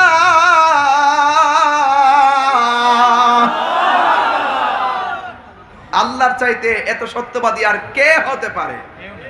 আল্লাহর মতো সত্যবাদী কেউ আছে? আল্লাহ কোন বললে ফায়াকুন, হও বললেই হয়ে যায়। জোরে কোন সুবহানাল্লাহ। আল্লাহ বলছেন আল্লাহ ছাড়া কোনো মাবুদ নাই। ওই দিনটা, যেই দিনে আল্লাহ পাক তোমাদেরকে একত্রিত করবে একটা মাঠে, ওই মাঠের নাম হলো হাসরের মাঠ। জোরে কোন সুবহানাল্লাহ। ও বন্ধুরে, খুব মনোযোগ, গভীরে মনোযোগ, মহব্বত নিয়ে বসে যান। একটা জবান বন্ধ রাখবেন না, মহব্বতে মায়ার সুরে বলো সুবহানাল্লাহ। গভীরে মনোযোগ। আমার যুবক ভাইরা, ও যুবক, পায়ের মধ্যে হাত দিয়ে বলে দিয়ে যাই, আল্লাহ রাব্বুল আলামিন যেই ময়দানে আমরা একত্রিত করবেন, ওই ময়দানটা একত্রিত হওয়ার আগে আল্লাহ রাব্বুল আলামিন কোরআনে বলেছেন, ওয়াত্তাকু ইয়াওমান লা তাজজি নাফসুন আন নাফসিন শাইআ। আল্লাহ রাব্বুল আলামিন মনে ওই দিনটাকে ভয় করো, যেই দিন কেউ কার কোনো উপকারে আসবে না। যুবক বাবা, আল্লাহ রাব্বুল আলামিন কোরআনে বলেছেন সেই দিন কারো কাছ থেকে কোনো সাহায্য নেওয়া হবে না, সেই দিন কারো কাছ থেকে কোনো সুপারিশ গ্রহণ করা হবে না। সবাই আমার সাথে সাথে বলেন, বন্ধুরা রে আমার, ও আমার মৌলভী বাজারের বন্ধুরা, ওই ময়দানটা কেমন হবে জানেননি? ওই ময়দানটা হবে তামা। ওই তামা জমিনে তারা দাঁড়াবে, আর মাথার হাত বিঘাত উপরে সূর্যটা থাকবে, ওই সূর্যের নিচে তারা থাকবে। ওই সূর্যের নিচে থাকার কারণে যার গুনাহ যেমন হবে, তার গুনাহ তার শরীর থেকে তেমন ঘাম ঝরবে। কেউ গিরা পানিতে সাঁতার কাটবে, কেউ হাঁটু পানিতে সাঁতার কাটবে, কেউ কোমর পানিতে সাঁতার কাটবে, কেউ গলা পানিতে সাঁতার কাটবে। ওই গলা পানিতে সাঁতার কাটবে, শরীরের ভিতরে যেই রকম গোশতগুলো আছে ওই গোশতগুলো খুলে খুলে পড়ে যাবে। এমন ভাবে তারা আযাবের মধ্যে ভুগবে।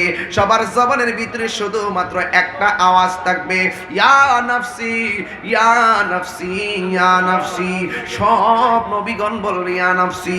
ও যুবকের দল, ও যুবকের দল, একমাত্র একজন পয়গাম্বর হাসরের ময়দানে বলবে, ইয়া উম্মতি ইয়া উম্মতি। জুরে কন্যা সুবহানাল্লাহ। আল্লাহু আকবার বলেন না কেন? এই জন্য মৌলভী বাজারের বাসী, ও মোস্তফাপুরের বাবা, কি প্রেমের বাগান সাজাইলেন। হাজার হাজার মানুষ আজকে আমরা এসেছি। আমরা তো একদিন এমন ভাবে হাসরের ময়দানে উঠবো, ইয়া রাসূলুল্লাহ, নবী গো, আমরা নামাজ পড়ছি কবুল হয়েছে কিনা জানি না, রোজা রাখছি কবুল হয়েছে কিনা জানি না, কিন্তু আপনাকে জানার চাইতে বেশি ভালোবাসি এটা আমরা জানি। জন্ম আমার নবীর যুগে। কি গোসল গেলে কি খারাপ লাগে নাকি? জন্ম আমার নবীর যুগে, কত দুনয়নে রাসূল পাক দেখে বসো কেমন হতো, দুনয়নে রাসূল পাক দেখিলে কেমন হতো। জন্ম আমার নবীর যুগে। আমি মনে করি দুইটা হাত তুললে পতাকা বানাইলে নবী আরো বেশি খুশি হবে। দেন না, বাংলার জমি থেকে হাত তুললে দুইটা পতাকা বানাই দেন। জন্ম আমার নবীর যুগে,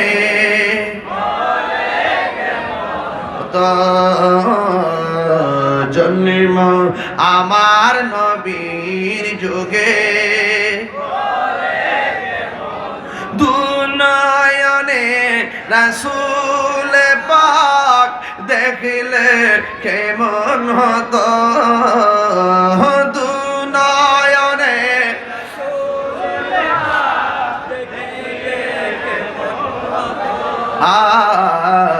জন্ম আমার নবীর যুগে,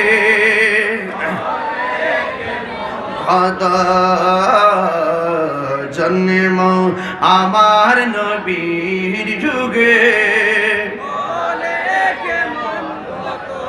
একটা জবান বন্ধ রাখবেন না।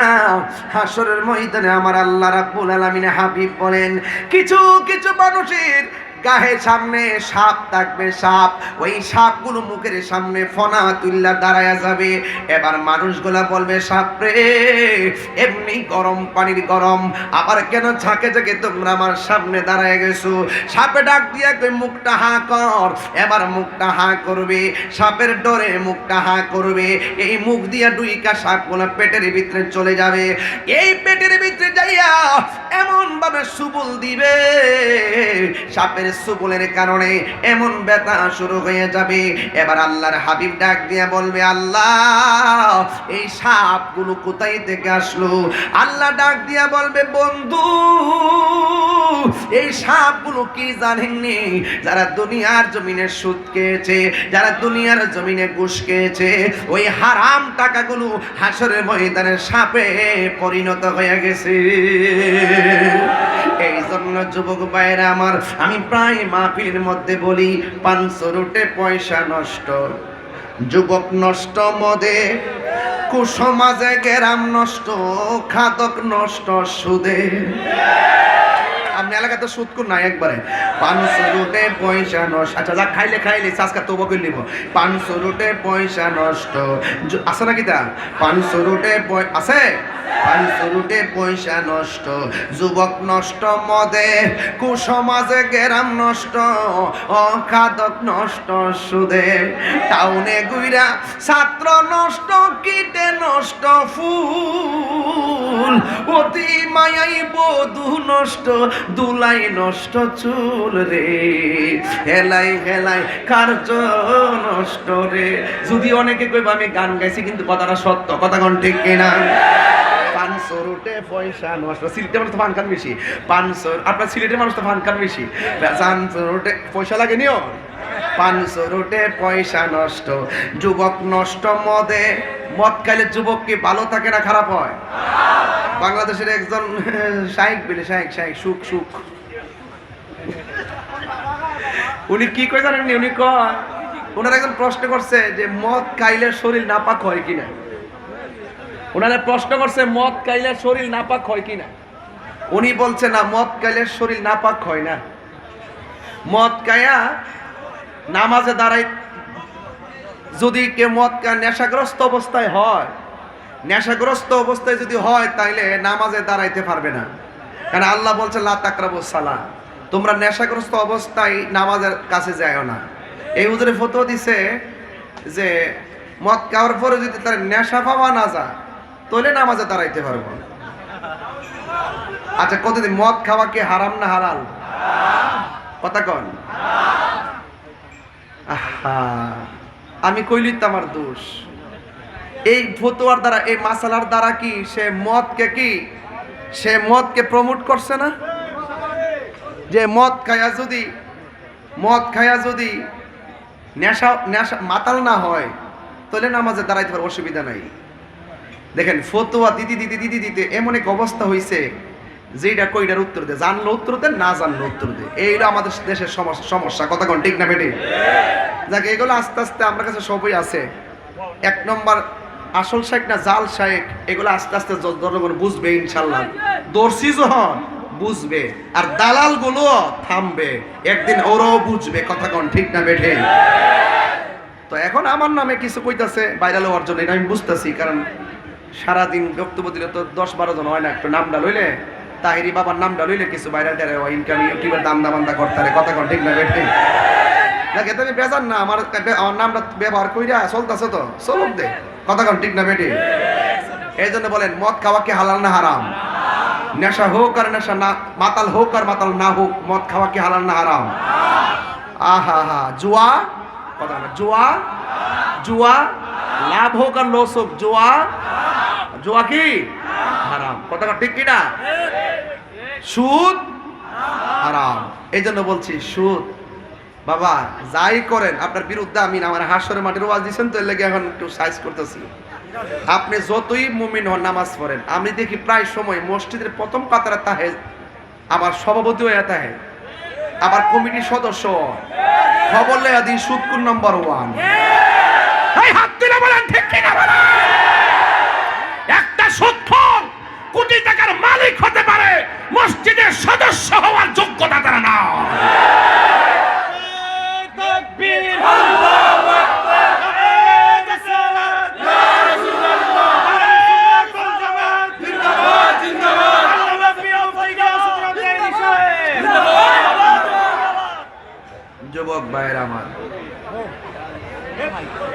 Action action. ওই একবার আছে মুখ লড়ে না বাজান, অনেকটা টিয়া লাগাই রাখছেন নাকি তো বাজা? যদি লাগাইয়া তাহেন আল্লাহর রাস্তে কালকা বন্ধ করে নেন। বাবারে আর খাইতাম না, যা খাইছে খাইছি। তাই হুজুর কয়ে গেছে, একটা ফতোয়া দেয়া গেছে, সুদ খাওয়া আর মুদ খাওয়া।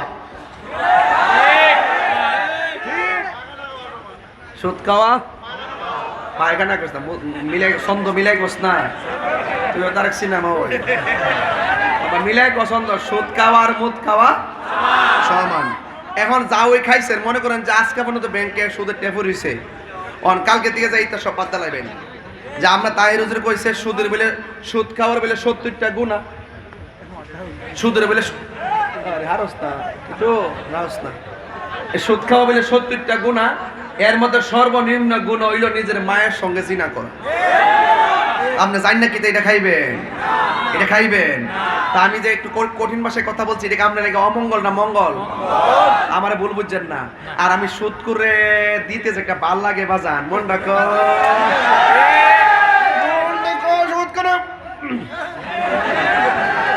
কি হবে বেঁচে থেকে, কি হবে বেঁচে থেকে, অযথা বিদ্যা শিখে যদি না করতে পারি সুদ মুক্ত সমাজটাকে, ঠিক কিনা? এই জামাল ভাই, জামাল ভাই আসিনি রে ভাই? আচ্ছা আচ্ছা, জামাল ভাই আছে, বহুত কষ্ট করছে। আরো আছে কিছু, নামটা কি মনে নাই তো, বহুত লোক আছে। আমি যে ওয়াজটা আমার দিয়েছেন কি জানেন, কবর আর হাসর। তাহলে যে ওয়াজ দ্বারা কবর হাসরের সুখে থাকবো, এই ওয়াজটা করতে হইব। আরাম খাইতাম না, বাজে চলা চলতাম না, মাটির উপরে থাইকা 2 নম্বরই করতাম না, তইলে মাটির নিচে গেলে 1 নম্বর বিছনা পাবো। আর মাটির নিচে থাইকা 2 নম্বর কাম কইরা গেলে মাটির নিচে গেলে আর 1 নম্বর বিছানা পাওয়া যাবে। কি হবে আলেম হয়ে ইমাম সেজে সমাজে, যদি না হক কথা উচ্চ সুরে না বলিতে। আমার কি মামলা দিব?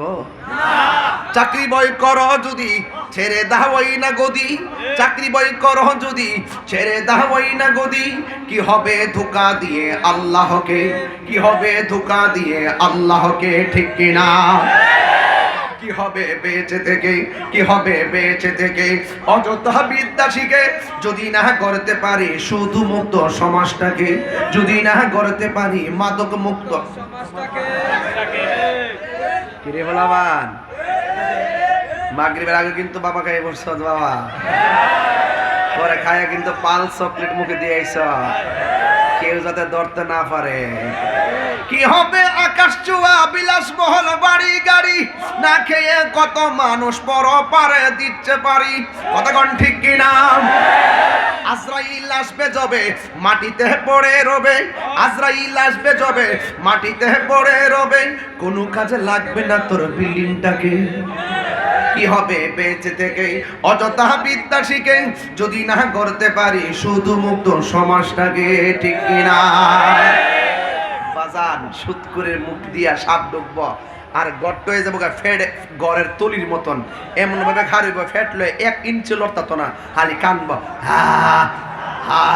জাহান নামীরা কেউ আল্লাহ বেফতারটা ইয়ার দিকে নৌসান দিয়ে হেরছি লিডার ভাল লাগে না, জাহান নামীরা করবো। এবার বোঝেন কেমন কর্কশ আওয়াজ, এর গলার আওয়াজটা হা, এমন এক অবস্থা হইব, ফেট হইব গড়ের তুলির মতন, এমনি হারিয়ে যাবো, এমনি হারিয়ে যাবে। যতলা হারাম টাকা যতলা হারাম টাকা খাইছে পেট ফুললা বুক বাস্টি হয়ে থাকবো বাজান।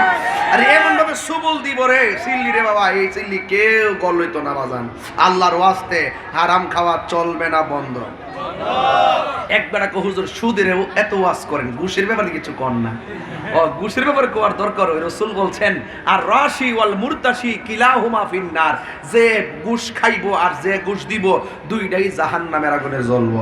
রাসূল বলতেছেন হাসরের মাঠে সব কষ্ট হইলো 7 শ্রেণীর মানুষের মাথার উপরে আল্লাহ পাক আরশে আজিমের ছায়া দিব। কইতাম নি? 1 নম্বর হইল আদেল, ন্যায় বিচারক। আপনি মাস্টার্স পাস করতারেন কিন্তু বিচারক কিন্তু না। একবার স্কুলের বারান্দা তো গেছে না, এই বেটা ঠ্যাংটা কাউরি দিয়ে এমনি বইব।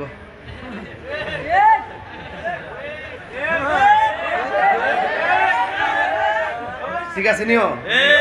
আর যদি আটকা সর্দার টেয়া খাওয়াই না সর্দার যদি একবার ক্ষেত্রে গরু গিয়া ঘাস খাই, গরু গিয়া ধান খাইলেছে, জোয়ান সর্দারও বইছে, আগের বুড়া সর্দারও বইছে। জোয়ান সর্দারে ক স্টেটমেন্ট তো কি দিছে, ক উনার গরুটা আমার ধান খাইলেছে। ওই বড়া তোর গরু তুই কি তার বান্ধব দোষ না, তুই কেমন গেছে তোর 2000 টাকা জরিমানা দা। আর মুরব্বী সর্দার যেটা অরিজিনাল সর্দার কইব কি তো কি হইছে বাজান, ক আমরা ধানটা গরুটা খাই লইছে, কইও গরু টরু বাইন দিই রেখ, কারণ দান করতে তো কষ্ট, গরুটা বাইন দিয়ে রেখ। আর তুমি যে গরুটা দান খাওয়ার কারণে মারছো, গরুটার মারাটা ঠিক হইছে না, এটা তো আওয়ান, বুঝছে না তো, তোমার মারাটা ঠিক হইছে না। যাক কখন খায়া লাইছে, আল্লাহ যদি বরকত দেয় অন্য হান্দা দিব, তুমিও গরুটার মারাটা ঠিক হইছে না, বুঝছো নি? মনে করবা তোমার নসিবও নাই। আর এই সর্দার একটা দমক মারছে, এই বন্ধ রাখতে না, এই 2000 টাকা জরিমানা দাও, আমার 3000 টাকা দাও। অথচ যে দমক মেরে কইছে 3000 টাকা দাও, হে কিন্তু মাস্টার্স পাস। আরেকবার মুরব্বী যে সর্দারটা করছে, বেটা স্কুলে বারান্দা তো গেছে না, এই মুরব্বী বেটা যে দরবারটা কইরা দিব, মাস্টার পাস 10 জন মিললেও এই বিচারটা করতে পারতো না। কথা কোন ঠিক না বেটা? সাবধান, রাসূল বলছেন আদেল, ন্যায় বিচারক, হোক শিক্ষিত হোক জেনারেল, যদি ন্যায় বিচার করে আল্লাহ পাক তাকে হাসরের মাঠ থেকে ওই আরশের নিচে নিয়ে তাকে ছায়া দিবেন। জোরে সুবহানাল্লাহ। আর 2 নম্বর হইল, 2 নম্বর কি? 2 নম্বর হইল যারা দানশীল ব্যক্তি। আজকের মাহফিল আপনারা দান করছেন, অনেকে টাকা দিচ্ছেন না, এটা লস নাই, এটা লাভ। এটা কি লাভ? রাসূল বলছেন দানশীল ব্যক্তিদেরকে আল্লাহ পাক আরশে আজিমের নিচে ছায়া দিয়ে দিবে। জোরে কোন সুবহানাল্লাহ। ও বন্ধুরে, এখানে আমার কিছু গজল আছে, গজল যদি পারেন 50 টাকাতে নিয়ে যাবেন, আমার একটা ভক্ত নিয়ে আসছে। ও বন্ধুরে, গভীর মনোযোগ মহব্বত নিয়ে বসে যান। আদম নবী বলবে আমি পারবো না, ইব্রাহিম নবী বলবে আমি পারবো না, যাও যাও আমি পারবো না, ইউসুফ নবী বলবে আমি পারবো না, জাকারিয়া নবী বলবে আমি পারবো না, সব নবী বলবে আমি পারবো না। এবার ঈসা নবীর কাছে যাবে, ঈসা আলাইহিস সালাম বলে শোনো, আমি যদিও পারবো না, কিন্তু হাসরের ময়দানে এত কঠিন আযাব, এই আযাব থেকে যদি বাঁচতে চাও তাইলে একটা সিংহাসন আছে, সিংহাসন, ওই সিংহাসনের নাম হলো মাকামে মাহমুদ, ওই জায়গার মধ্যে তোমরা চলে যাও। কেন তাহিরি নবী নবী করে, কেন সুন্নিরা নবী নবী করে? আমরা জানি নামাজ পড়েছি, গ্যারান্টি কার্ড আমার হাতে নাই, রোজা রেখেছি, কবুলের গ্যারান্টি কার্ড আমার কাছে নাই, হজ করেছি, কবুলের গ্যারান্টি কার্ড আমার কাছে নাই, যাকাত দিয়েছি, কবুলের গ্যারান্টি কার্ড আমার কাছে নাই, নামাজ পড়েছি, কবুলের গ্যারান্টি কার্ড আমার কাছে নাই, তাহাজ্জুদ পড়েছি, কবুলের গ্যারান্টি কার্ড আমার কাছে নাই, কিন্তু একটা গ্যারান্টি কার্ড আমরা আছে, আমরা নবীরে জানের চাইতে বড় বেশি ভালোবাসি। কথা কোন ঠিক কিনা? এই জন্য যুবক, কবরে আমার নবী, হাসরের ময়দানেও আমার নবী, সব উম্মত ঈসা নবীর কাছে যাওয়ার পরে ঈসা নবী বলবে, নবীর উম্মতেরা আমি পারবো না, তোমরা মাকামে মাহমুদের গোড়ায় চলে যাও। যে এই মাকামে মাহমুদের কথা আযানের দোয়ার মধ্যে আমরা পড়ি, আল্লাহুম্মা রাব্বা হাযিহি দাওয়াতিত তাম্মা ওয়াস সালাতিল কাইমা আতি মুহাম্মাদানিল ওয়াসিলাতা ওয়াল ফাদিলা ওয়াদ দারাজাতার রাফিআ ওয়া বা'আসহু মাকামান মাহমুদা। ওই মাকামে মাহমুদের গোড়ায় চলে যাও। কোরআনের মধ্যে আবার এসেছে, আকিমিস সালাতা লিদুলুকি শামসি ইলা গাসাকিল লাইলি ওয়া কুরআনাল ফাজর ইন্না কুরআনাল ফাজরি কানা মাশহুদা ওয়া মিনাল লাইলি ফাতাহাজ্জাদ বিহি নাফিলাতাল লাকা আসা আইয়া বাসাকা রাব্বুকা মাকামাম মাহমুদা। ওই মাকামে মাহমুদের গোড়ায় যাও। এবার সব উম্মতেরা দৌড়াইয়া যাবে, যেখানে সব নবীরা ডান বাম হইয়া নাফসি নাফসি বলে কান্দে। ওই কঠিন মুসিবতের সময় আমার নবী, আপনার নবী সাজদার মধ্যে পয়রা পয়রা উম্মতি উম্মতি বলে কাঁদতেছে। আমার নবীর উম্মতেরা গিয়ে বলবে, ইয়া রাসূলুল্লাহ, আপনি আমাদেরকে সাহায্য, আপনি আমাদেরকে সুপারিশ করুন। কিন্তু আল্লাহর হাবিব মাথা মোবারক তুলবেন না। মৌলভী বাজারের বাবা, ও মোস্তফাপুরের বন্ধু, নবী মাথা মোবারক তুলবেন না। আল্লাহ যখন দেখবেন উম্মতের কণ্ঠ শূন্যাও, নবী মাথা মোবারক তুলবে না। কিন্তু তখন আমার আল্লাহ রাব্বুল আলামিন আমার নবীর একটা ডাক দিব, ইয়া মুহাম্মদ ইরফা রাসাকা, হে নবী আপনার মাথা মোবারক তুলুন। ইরফা রাসাকা, আপনার মাথা মোবারক তুলুন। ওয়াসাল তুতা, আপনি আমার কাছে চান আমি আপনাকে দিব। ওয়াসফা তুশাফা, আপনি আমার কাছে সুপারিশ করুন, আমি আল্লাহ আপনার সুপারিশ কবুল করব। আল্লাহর হাবিব ওই হাসরের ময়দানে আল্লাহ যখন বলবেন আপনি মাথা মোবারক তুলুন, তখন আমার নবী মাথা মোবারক তুলবেন।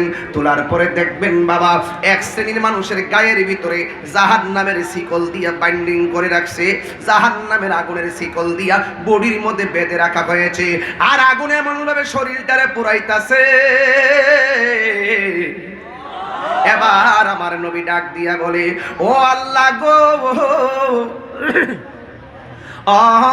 আল্লাহ, এই লোকগুলা কে গো যাদের গায়ের ভিতরে জাহান্নামের শিকল দিয়া আযাব দিতেছে? মোস্তফাপুরের যুবক, পাগুলো আমার সামনে দিন, আমি আপনার পায়ের মধ্যে টুটটা লাগায় বইলা দিয়া যাই, জীবনে কোনোদিন মা বাবার মনে কষ্ট দিয়েন না। একটাবার খেয়াল করে দেখেন হাসরের ময়দানে সুদকুরির কি অবস্থা, একটাবার খেয়াল করে দেখেন মা বাবার মনে যারা কষ্ট দিবে তাদের কি অবস্থা। একটাবার চিন্তা করে দেখেন যারা বেপরদায় চলবে তাদের পাগুলা গাছে বাইন্দা মাথা ঝুলাইয়া ঝুলাইয়া আগুনের লাঠি দিয়া বাইরেইব। একটাবার খেয়াল করে দেখো কিছু কিছু মানুষ নিজের নখ দিয়ে নিজের চেহারার চামড়া এইভাবে তুলবে। রসুল জিগা, আল্লাহ গোয়েরা এরকম করে কেন? কই একবার আরেকবারে গীবত করতো, এই জন্য তাদের চামড়া তুলতেছে। এবার এই লোকগুলা কারা? যাদের গায়ের মধ্যে জাহান্নামের শিকল লাগানো, আগুনের শিকল। আল্লাহ বলবে, বন্ধু এরা হলো দুনিয়ার ওই সমস্ত বান্দা যারা মা বাবার মনে কষ্ট দিয়েছে। ও যুবক রে, দুই একটা জায়গায় জীবনে কষ্ট দিও না। মা বাপরে কষ্ট দিলে দুনিয়া তো ভুগবা, আখিরাতে ভুগবা। দুনিয়াতে অশান্তিতে থাকবা, আখিরাতে অশান্তিতে থাকবা। মা বাবার মনে কষ্ট দিলে আমার আল্লাহকে পাওয়া যাবে না। এই জন্য যুবক, আল্লাহ রাব্বুল আলামিন বলেছেন, ওয়াকাদ রাব্বুকা আল্লা তা'বুদু ইল্লা ইয়াহু ওয়া বিল ওয়ালিদাইনি ইহসানা। চিৎকার মেরে কন্যা সুবহানাল্লাহ। আল্লাহ বলছেন তোমাদের উপরে ইবাদত করাকে আবশ্যক করে দেওয়া হয়েছে, আর তোমরা মা বাবার সঙ্গে ভালো ব্যবহার করো। যদি ভালো ব্যবহার না করেন, আপনি মনে করছেন একটু প্যারাসিটামল কিনা দিলে হক আদায় হয়ে যাবে। না রে না, মা তোমার পেটের ভিতরে এমন ভাবে লালন পালন করছে, বুকের মধ্যে পেটের মধ্যে লাথি মাইরা মায়ের খাওন কাইরা নিছি, পেটের মধ্যে লাথি মাইরা মার ঘুমের স্বাধীনতা কাইরা নিছি, মার পেটের মধ্যে থাইকা মার হাঁটা চলা কাইরা নিছি, পেটের ভিতরে থাইকা নিজে মা জীবন জীবনটা বিসর্জন দিয়ে দিছে। বন্ধু, এই পৃথিবীর ভিতরে প্রত্যেকটা মানুষ স্বার্থ নিয়ে দোয়া করে, একমাত্র মা তোমার জন্য নিঃস্বার্থে দোয়া করি। এই জন্য আমি দেখেন প্রত্যেকটার চেহারা মলিন হয়ে গেছে, প্রত্যেকটা মানুষের চেহারা মলিন হয়ে গেছে। অনেকের মা কবরে চলে গেছে, বাড়িতে যাই মারে মা বলে ডাক দিতে পারবে না। অনেকে আমার মতো বাবা হারাইছে, বাড়িতে যাইয়া বাবারে বাবা বলে ডাক দিতে পারবে না। এই জন্য আমি তাহিরি বলে দিয়ে যাই, আমি তাহিরিকে যদি একটা মিনিটের জন্য আজকে ভালোবাসা থাকেন, মা বাবা কবর গেলে কালকে কবর জিয়ারত করবেন। আর মা বাবা যদি দুনিয়ার জমিনে বেঁচে থাকে, মা বাবার পায়ে ধরে ক্ষমা চাইবেন। মা তাহিরি হুজুর নাকি মায়ের দোয়ার ফসল, নিঃস্বার্থে ভালোবাসে শুধু আমার মা, ববে যার তুলনা নাই, নিঃস্বার্থে ভালোবাসে শুধু আমার মা, ববে যার তুলনা নাই। সেই মা তোমার চলে গেলে গো, আল্লাহু আকবার কোন কেন, সেই মা তোমার চলে গেলে সার হইব কান্দ, এই জগতে কেউ হবে না মায়েরই মতো। বাবা গো বাবা, বাবা গো বাবা, বাবা তুমি কেমন আছো ছোট মাটির ঘরে, তোমার কথারি দই মাঝে পড়ছে বারে বারে। বাবা গো বাবা, বাবা গো বাবা, বাবা গো বাবা, বাবা গো বাবা। কত আতর কত স্নেহ তোমার কাছে পেলাম, সব কিছু হারিয়ে আজকে নিঃস্ব হয়ে গেলাম। কত আদর কত স্নেহ তোমার কাছে পেলাম, সব কিছু হারিয়ে আজকে নিঃস্ব হয়ে গেলাম। ভালোবাসি তোমায় বাবা, বুকটা যে চাইছি রে, কোন আল্লাহু আকবার। ভালোবাসি তোমায় বাবা, বুকটা যে চাইছি রে, তোমার কথারি দয় মাঝে পড়ছে বারে বারে। বাবা গো বাবা, বাবা গো বাবা। এই যুবক, মা বাবার মানে কষ্ট দিয়া তাহিরির সামনে বসে ওয়াজ শুনবেন, আপনার মতন শ্রোতা তাহিরির দরকার নাই। যে ফিসাব কইব ওই তো না, এটি ওই তো না, মাহফিলে হয় না, এগুলো নিজে বসে ঠিক করবেন। যে ফিসাব বলবে মা বাপের খেদমত লাগতো না, আমি তোর সব, এটা ফিসাব না, এটা সকালবেলার পেশাব।